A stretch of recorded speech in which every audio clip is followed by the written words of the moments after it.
অশান্ত ভাঙড়। তৃণমূল নেতাকে গুলি করে খুনের অভিযোগ উঠল। মৃত ব্যক্তির নাম রেজ্জাক খান। আজ বৃহস্পতিবার রাতে ভাঙড়ের বিজয়গঞ্জ বাজারের কাছে ওই তৃণমূল নেতাকে লক্ষ্য করে গুলি চালায় দুষ্কৃতীরা। গুলিবিদ্ধ অবস্থায় তাকে তড়িঘড়ি উদ্ধার করে স্থানীয় হাসপাতালে ভর্তি করা হয়।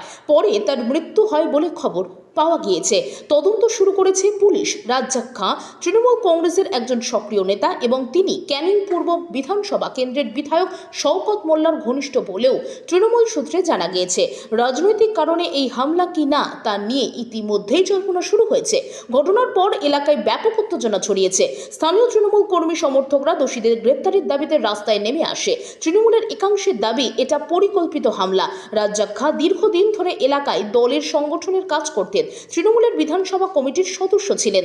তাঁর জনপ্রিয়তাই এই হামলার পিছনে অন্যতম কারণ হতে পারে বলে মনে করছেন স্থানীয়রা। অন্যদিকে পুলিশ এই ঘটনার তদন্ত শুরু করেছে। এলাকায় মোতায়েন করা হয়েছে বাড়তি পুলিশ বাহিনী।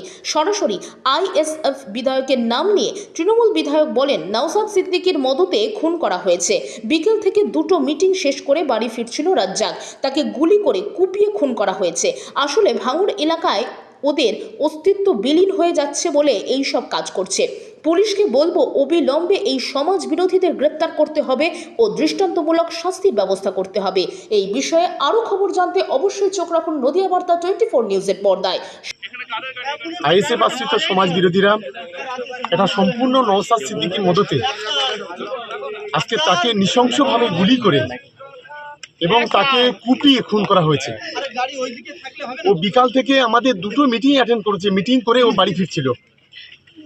আসলে ভাঙড় বিধানসভা এলাকায় এদের অস্তিত্ব বিলীন হয়ে যাওয়ার ফলে এই আইএসএফ আশ্রিত সমাজ বিরোধীরা এই ধরনের ঘটনা ঘটছে। আমরা পুলিশকে, আমরা দিদিকে অনুরোধ করব যে অবিলম্বে এই আইএসএফ আশ্রিত সমাজ বিরোধী এদেরকে অবিলম্বে গ্রেপ্তার করা এবং তার দৃষ্টান্তমূলক শাস্তির ব্যবস্থা করা।